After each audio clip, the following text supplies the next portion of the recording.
Something always bothered me about Naruto, and it was something I so gladly could have gone without noticing until someone pointed it out to me. Naruto is kind of a hypocrite. Way back, ages ago, when Naruto and Neji first met, there was a conversation between the two about the nature of hard work versus natural talent. During that time, Naruto affirmed that anyone could become a great shinobi, even those who weren't born naturally skilled, like Naruto himself.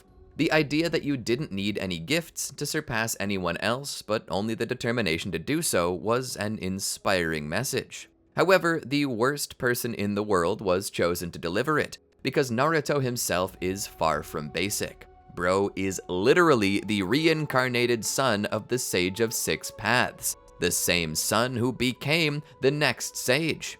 He's further the reincarnation of the most busted shinobi in history, who was literally born with a Kekkei Genkai so rare that nobody, plus Moegi, somehow has it. And let's not forget the Starfish plus level regeneration. And if these reincarnation blessings weren't enough, even as he spoke to Neji, he was the Nine-Tails Jinchuriki, the vessel of the most powerful tailed beast of all outside the Ten Tails, and it's not even close. For real, who is Naruto to act like he's not naturally gifted? His whole birth is rolling a nat 20 on 3 different dice. It's ludicrous and completely invalidates Naruto's victory over Neji in the Chunin Exams. But enough about that. I want to make a world where Naruto isn't special, where Naruto is normal and everything he is left up to chance. That's why I've decided to get out my random generators and stuff all of Naruto's resources, from his family dynamic to his selection of natural skills inside, just to give the wheel a spin and see what our Gutsy Ninja will actually be if fate were as fair to him as it is to anyone else. So strap right in and grab your lucky dice of fate. Let's make Naruto normal. Welcome to the Amagi. Only 25% of our viewers are subscribed, so if you're a fan of the video, please like and double check if you are subscribed. And with that out of the way, let's get into the video. Okay, before we begin, I think it's only fair that we go over everything that I threw in the random picker. I threw in Naruto's clan, his living relatives, his nature transformation he'll be naturally born with, and the team he will be assigned to, along with who he will replace from that team unless he ends up back on Team Kakashi again. I'll roll these numbers and keep some of the more sensitive information hidden from you until the time is proper for the reveal. And now, without further ado, let's all play Wheel of Fortune Fate. Spin, my child, spin! Okay, wow, that has actually made an interesting matchup. I will now craft a story from these specifications to see how Naruto will turn out with these random resources he now has. Join me, will you not? Our story begins with innocence and love. A 19-year-old shinobi, a brave warrior in the Third Shinobi World War named Hayato Hidetoshi. He had lost both of his parents in the Second Shinobi World War and thus lived alone. Having been wounded in the Third Shinobi World War, he looked up into the skies and believed that he would soon join his parents on that wall of remembrance. But instead of perishing when he awakened next, he found himself receiving medical attention. A brave kunoichi had rescued him and kept him alive. Hoping to follow in the steps of the greatest kunoichi of all time, Tsunade, a young girl only 6 months younger than Hayato, a girl named Yukiko of the Miyahara clan, had discovered his wounded body. The wounds were grievous, and despite being a shinobi trained for this, he was scared, terrified, and being an open heart, he could not hide it.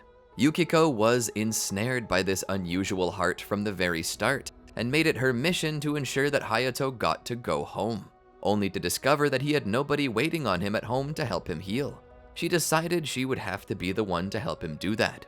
When he asked her why she was going out of her way for him, she told him straight that as a doctor, she believed that care at home was as important as care in a hospital, and that if the patient had nobody at home to care for them, then the doctor should go the extra mile.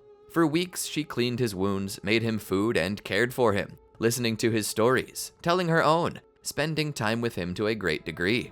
Both had come from clans of no renown, though Hayato believed that he may have distant Uzumaki genes due to his red hair, though there was no proof of this. He had no extra chakra, nor was he good at sealing jutsu. Yukiko insinuated that he might come from the same clan as the recently risen 4th Kazekage, though this was also unsupported due to the fact that he had no magnet release. Perhaps the most likely answer was just that he had red hair by random chance. Just because rather famous clans possessed a certain trait didn't mean that nobody else could. Despite that, Hayato mentioned that he wasn't a big fan of his hair, and had always hoped that he'd been connected to a clan that had this hair so he could take pride in something. But it seemed this was true. He was a nobody.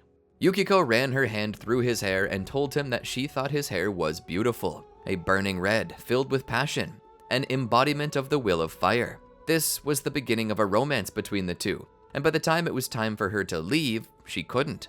She found her heart drawing her back every day. Eventually, she just stopped leaving his home. The two were soon married, and through their union, a child was conceived. But tragedy strikes, because during birth, Yukiko suffered complications and died. This left Hayato as a single father. Due to the new calling of his family life, as well as the wounds he had received in the name of Konoha, the third Hokage set Hayato free from his oath and allowed him to return to the life of a civilian. From here, Hayato used his pension and disability to help him cover his expenses, while he attempted to find a way to work from home, unable to leave his new son Naruto alone. Despite how heartbroken Hayato was over the loss of his wife, he never blamed Naruto or treated him wrong.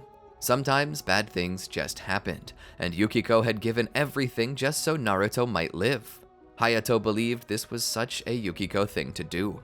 She had always gone the extra mile for others, and now this extra mile was for the love of her baby. Now it was time for Hayato to go the extra mile, working like a dog to provide and care for the one she had died to give him. A piece of Yukiko lived on within Naruto, and Hayato would sooner die a gruesome and painful death rather than let Naruto suffer. Bravely, this man struggled, but successful was his mission as Naruto began to grow, making life a bit easier. No longer needing to watch Naruto 24/7, Hayato's job opportunities expanded, especially when Naruto showed interest in going to the Shinobi Academy, just as Hayato had when he was that age.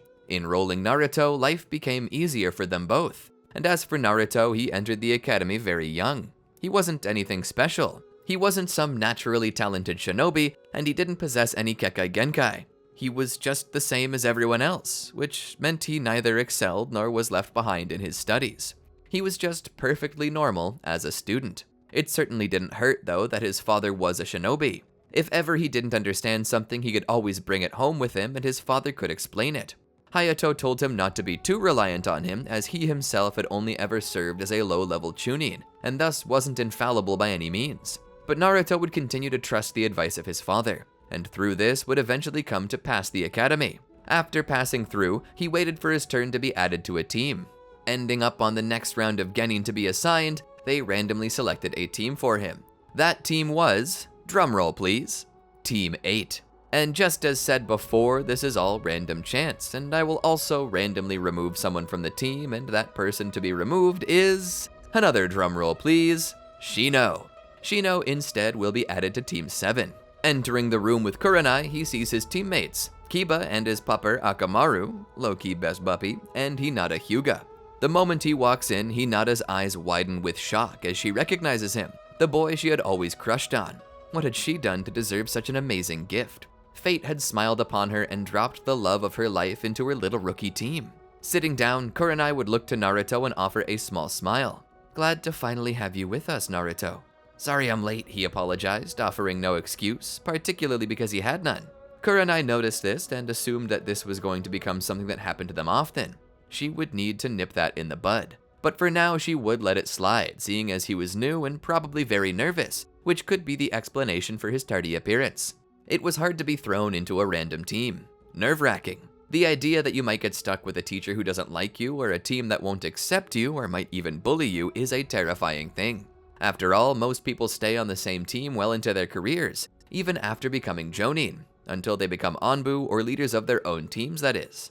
It was for this reason that she excused Naruto's behavior. She wanted this team to be welcoming, and by the looks on Hinata's face, she was going to ensure that Naruto was comfortable. It was cute, watching the girl with some of the strongest eyes in the whole village focusing every ounce of ocular energy on this one guy, her face as red as blood. "Welcome to Team 8, Naruto. I'm Kurenai Yuhi, and these are your teammates. Perhaps you should introduce yourself." Naruto nodded. Looking to the others, he spoke. "Hello, my name is Naruto Hideyoshi." "Hideyoshi? What clan is that?" Kiba asked.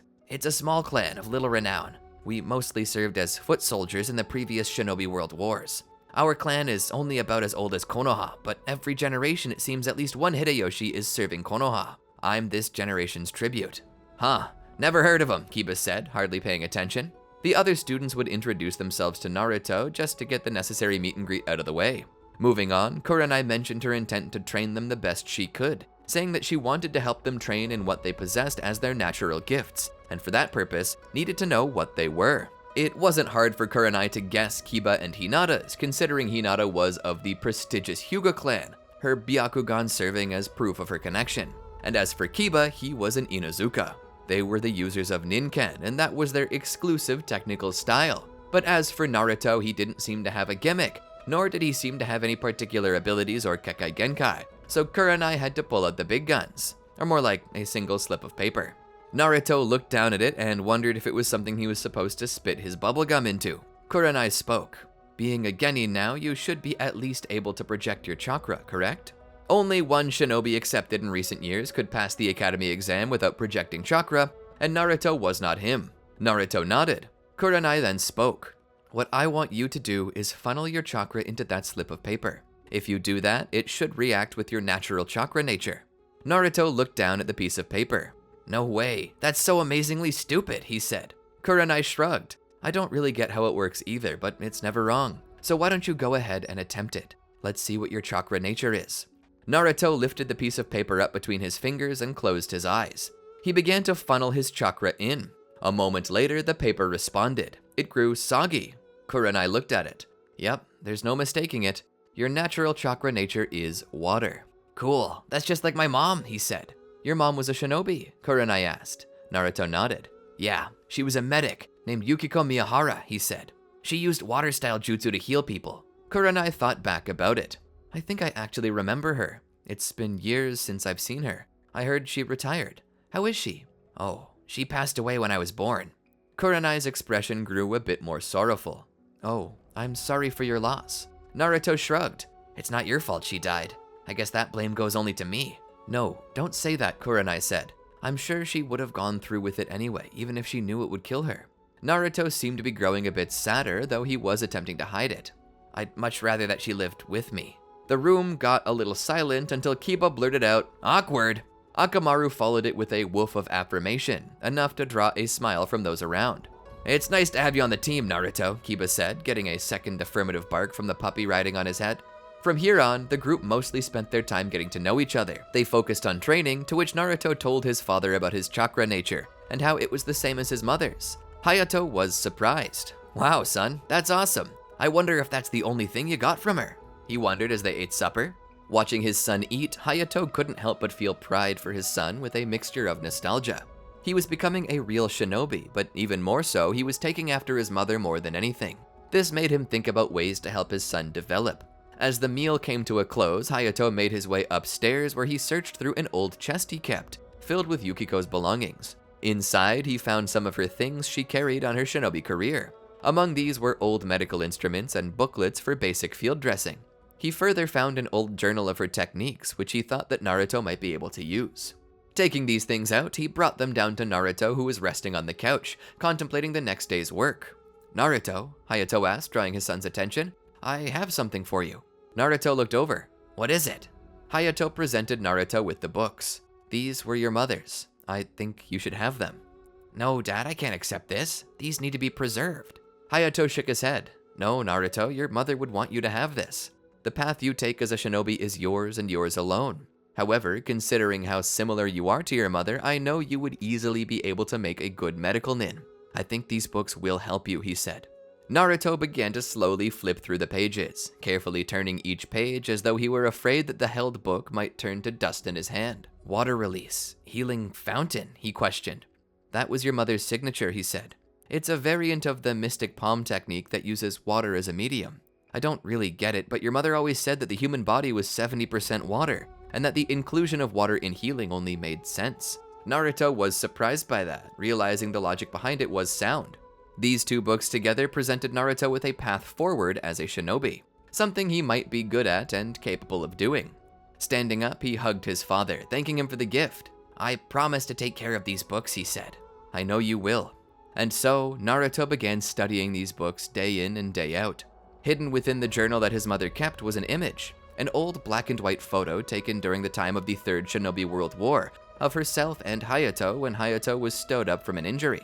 Naruto framed that picture and left it by his bedside table.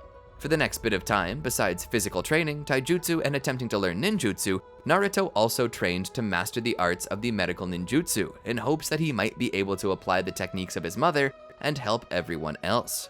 For that, he gobbled up medical textbooks, biology textbooks, and anything he could. So much of it he didn't understand, but he tried to accumulate as much knowledge for healing as possible so that his friends could depend upon him no matter what happened. He slowly grew more and more proficient in medical ninjutsu, all while continuing doing the odd jobs that were their duty. But eventually the day came for their first true mission. This mission saw the team investigating a recent string of disappearances near a swamp that was quite mysterious in nature. Some people said that Kitsune played in these swamps, and that at night one might see the flames of their foxfire appear to draw people deeper in and drown them. So, of course, Naruto and the rest of Team 8 needed to investigate this. Heading out to the swamp, they began to discuss the likelihood that the swamp was supernatural. I don't believe in the supernatural, Kiba said. You don't? Hinata asked. You mean like witches and monsters and cryptids? Of course not. If those things existed, wouldn't we find their bodies somewhere? Of course we find witch bodies all the time, Naruto said. Witches are the same as humans, with their only other defining characteristics having melted off after death. If we're finding witch bodies, how come people don't end up cursed? Naruto shrugged. How would I know? Maybe when a witch dies, all their magic power goes away. That's a lot of what-ifs, Naruto, Kiba said. Still, doesn't explain why we don't find Bigfoot. Even if they bury their dead, we'd no doubt dig it up at some point, right? You never know, Kurenai said. We could currently be walking over the bones of Sasquatches right now.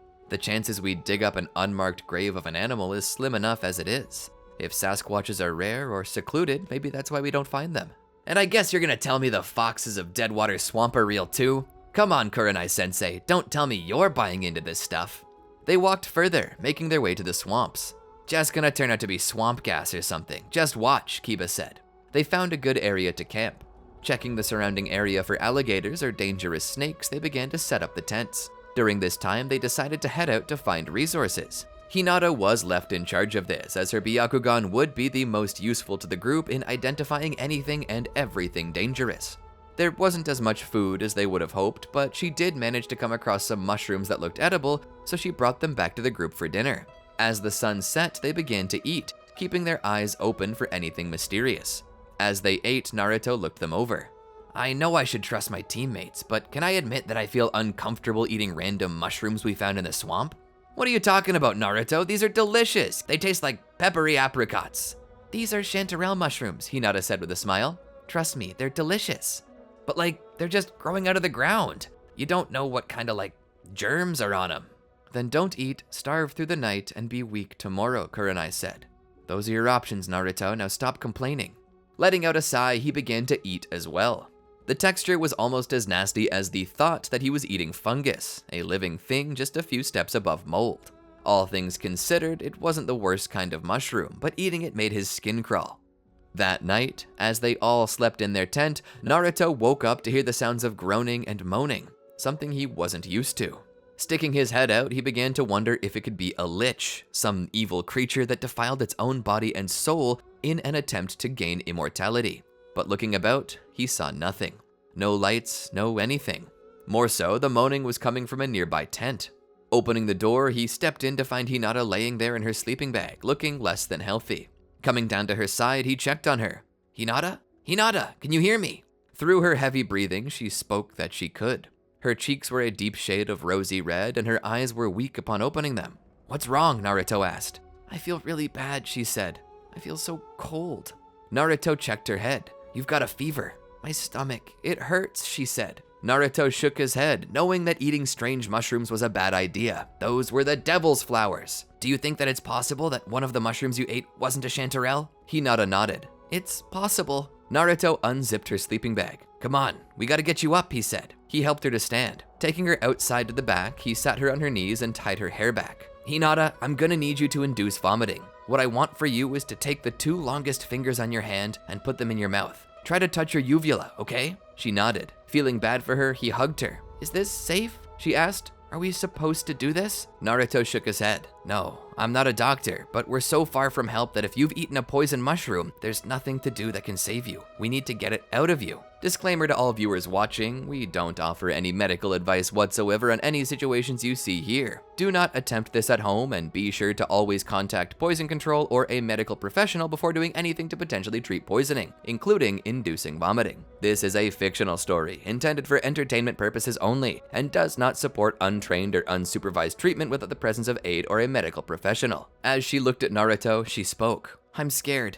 He nodded. I know, but hopefully this'll buy you some time. I'm gonna go get Kurenai-sensei, and maybe something in the bag that can help. For now, just try doing this, and whatever you do, don't breathe the vomit in. He got up and ran back to camp. Getting there, he made his way to Kurenai's tent where he pounded on the fabric roughly. Kurenai-sensei! A voice from within spoke groggily. Naruto, what do you want? It's 2 in the morning. It's Hinata. She's sick. Kurenai was silent for a second. Sick? Like, how sick? Really sick. She's got a fever, her stomach hurts, and she seems weak. We think it might be a mushroom she ate. Do you have any activated charcoal or psilocybin extract? Kurenai spoke. I think I do. Give me a second to go get it. Go back to Hinata and wait with her. Naruto nodded. Got it. Wait, Kurenai said. Have you checked on Kiba and Akamaru too? They ate the mushrooms as well. If they've gotten sick, then we may need to treat them as well. Naruto spoke. I haven't, but I can check. He ran to Kiba and Akamaru's tent and unzipped it. Kiba! Kiba! He screamed. Kiba and Akamaru jolted awake. What the? Naruto! Kiba shouted. What's your damage? You almost gave me a heart attack. Kiba, are you and Akamaru okay? Stomach pains, fever, anything? No, why the hell do you ask? Kiba asked. Because Hinata's sick. She thinks she ate a bad mushroom. We gotta start treatment. We need to know that you're okay since you ate more than anyone. Kiba sat there for a second and put his hand to his head. I don't feel sick, he said. Just in case, you need to come out here and take some activated charcoal and psilocybin. It should help you if you are. They both stepped outside as Kurenai pulled a couple of bottles from her bag. Looking at them, she spoke. We got it. Opening it up, she took a couple tablets and gave them to Naruto and Kiba before downing one herself. Getting the psilocybin capsules, she popped one herself and gave one to her students just in case. She then made her way out toward where Hinata was, or more like, had been. Hinata! Kurenai called, but there was no answer. All they found was a small pool of vomit stained black. The hell? Kiba said, looking at it. What is that? Kurenai asked. No clue, Naruto said. Both then looked to Kiba. Kiba did a double take. What are you looking at me for? You're not. Damn you, he said as he knelt down. Sometimes I hate being an Inuzuka. He sniffed and almost puked himself. What is it? Kurenai asked. I don't know. Kinda smells like a heavy concentration of spores. Spores? Naruto and Kurenai asked at the same time. It's what I said, spores. Can you track her? Kurenai asked. Are you kidding me? It wasn't bad enough you made me sniff puke, now you want me to track her by it? You're asking way too much. This is an emergency, Kiba. If there was any other way, I'd do it, but I can't. I need you to do this, for Hinata's sake. Please. Kiba rolled his eyes. Damn it. Fine. He began to lift his nose up into the air. The look on his face, the unpleasant cringe that was barely hidden, told Naruto that he picked up on the scent. Follow me, he said with less enthusiasm than he wanted. They all ran into the woods after. As they followed the scent, they saw something in the distance, what looked to be lights. These lights were a procession of people walking, among which Hinata was one. Running over to her, they tried to pull her out of the group. Hinata, Naruto called, shaking her by the shoulders. Hinata! Her gaze looked straight through him, her large white eyes seeing all, yet processing nothing. She mumbled garbled nonsense, as though she were attempting to communicate or say something, yet wasn't. What's wrong with her? Naruto asked. Kurenai snapped her fingers in front of Hinata's face to draw her attention, but this didn't seem to work. Hinata, if you can hear me, you need to look at me, now. Hinata was motionless for a moment. Slowly, her head turned in the direction of Kurenai. Are you still in there, Hinata? Kurenai-sensei. What's going on, Hinata? Kurenai asked. Go to home. She pointed to the procession. Home? Where's home? She asked, knowing she definitely wasn't talking about Konoha. To us? Me? We? Home. Naruto looked back at the procession. I think I want to know what this home is, he said. Agreed, said Kiba, with Akamaru growling in determination. Then let's check this out. Lead us home, Hinata, Kurenai said, letting Hinata to go walk again. The team followed after Hinata until she reached a cave that spiraled down deep. There were twists and turns, and the walls almost seemed to be alive with fungus that almost seemed to grow like electrical signals. Going deeper, this network of mycelium seemed to grow thicker and denser until they entered a large room where they found a large clump. It was a gigantic mass of fungal tissue that had come together into a single nexus of strange shape. There they found the rest of the lost people circling it. "What is this?" Naruto asked. Hinata spoke. "This is home. This is us. This is me." "Hinata?" Naruto asked. "Naruto," Kurenai spoke. "We're not talking to Hinata." The thought hit Naruto like a train, an uncanny fear welling up inside of him. "What are we talking to?" Kurenai then spoke.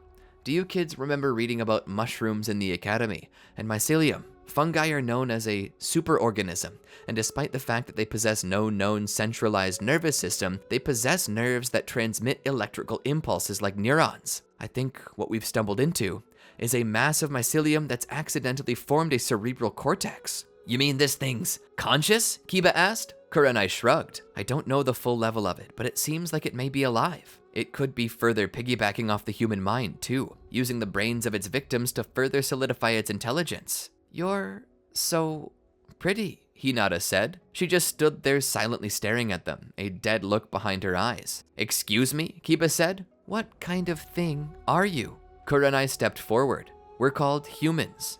"Humans." Kurenai nodded. "Humans. I am a human. Naruto is a human. Kiba is a human. We're all human." Hinata stood there for a moment. "Am I human?" Kurenai seemed confused on how to answer that question. "Hinata is a human," Naruto said. "The thing controlling her is not." "What is controlling Hinata?" she asked. Kiba pointed. "That fungus!" Hinata sat there silently for a second. "Fungus? You mean us? I don't understand." Naruto stepped forward and took up Hinata's hands in his own. "I feel strange." The fungus spoke through Hinata. "I feel pressure in the chest. It thumps harder." "Your heart," Kurenai spoke. "We need Hinata back," Naruto said. "We need all these people back." Hinata's grip tightened suddenly. "No," she said. "I need us. I need Hinata. I need you." Suddenly, the humans walking around the mycelium turned to face Naruto, slowly, like zombies. "Join me," all the humans said. "Join us. Become we." Naruto pulled back. "You can't do this," he shouted at the mycelium. "These are living people. You can't enslave them like this." "Living people? Am I a living people?" Naruto stood there in terror. "Yes, you're a living person, and as a person, you should know. You can't treat people like this." "I don't understand." "Join us," it said. "There's no reasoning with this thing, Naruto," Kurenai said. "It's a plant. It's not even animal level. All it wants is to kill us and take over." The zombie-like creatures drew closer. "The only way out is to fight." Kiba and Akamaru began striking the zombified humans as they drew closer, as did Kurenai. Naruto resisted, but it was clear that even if they weren't skilled fighters, they were plenteous, and their strength and continual ability to get up would result in them being overwhelmed. There was only one thing to do. Looking around, Naruto decided to go straight for the mycelium itself, taking out his paper bombs and kunai. He would throw a kunai against the mycelium and then set it off, causing an explosion. The people in the chamber with them all fell to their knees with a collective blood-curdling scream. That's when a voice called out to him. "Please, stop." Naruto looked back to see Hinata standing there, the same blank stare now slightly altered to include what almost seemed like concern. Her eyes were overrunning with tears. "Please, don't take away the light." Naruto's heart almost stopped as he realized the consequences of what he was preparing to do. The fungus was begging for mercy. It was begging for its life. "We don't want to go back to nothing," it said. Hinata's face contorted in sorrow. Naruto looked down at the kunai in his hand. Feeling the mycelium quivering beneath it, he felt horrible. Dropping to the ground, he looked to Hinata and into her eyes, where the mycelium was watching her. "You don't want to be killed." Is killed the darkness? Naruto didn't know. Did this thing have a soul? Was there an afterlife for it now that it was conscious? The complexity of this question was beyond him. "You don't want to stop being alive, do you?" Hinata shook her head violently. "We woke up one time. I didn't know what we were. We found a human.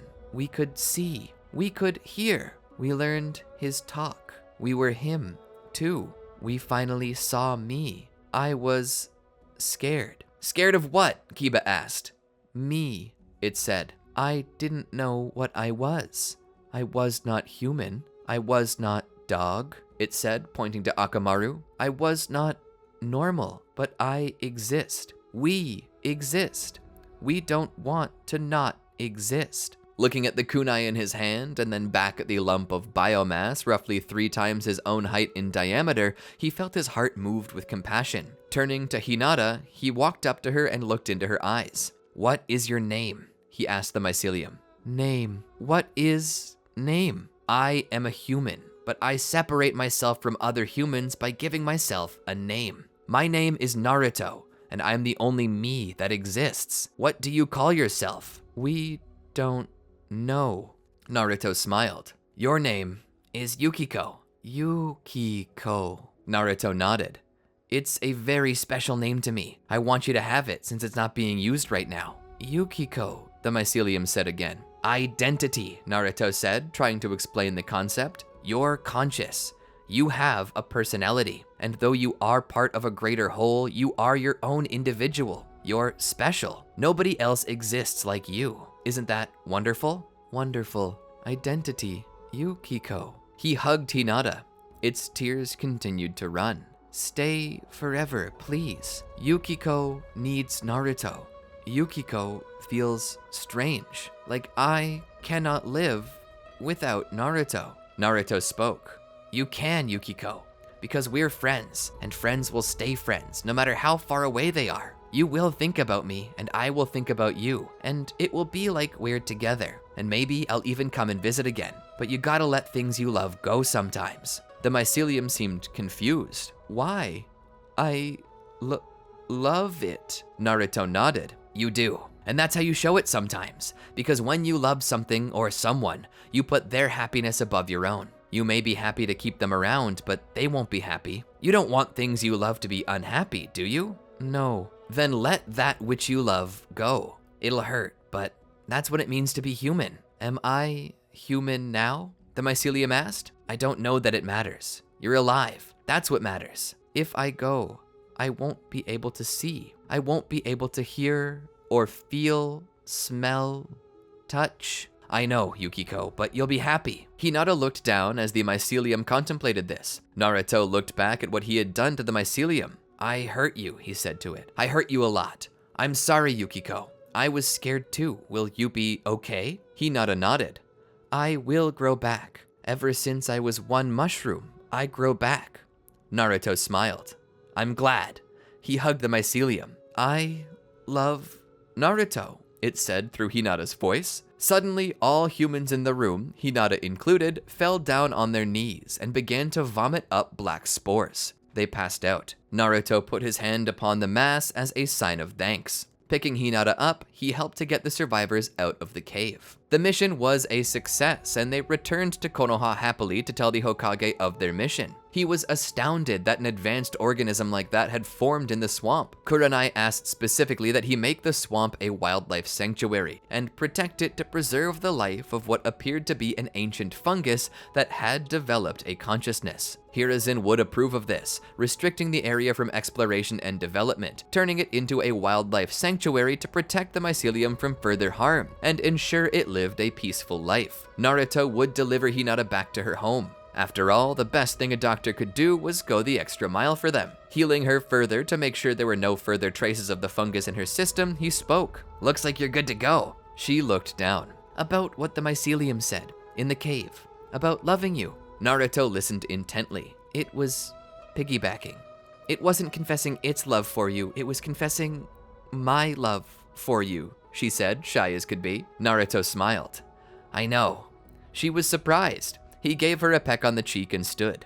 Get better soon, Hinata. We have more missions to undertake. As she watched him leave, she felt her heart flutter. Oh, Naruto.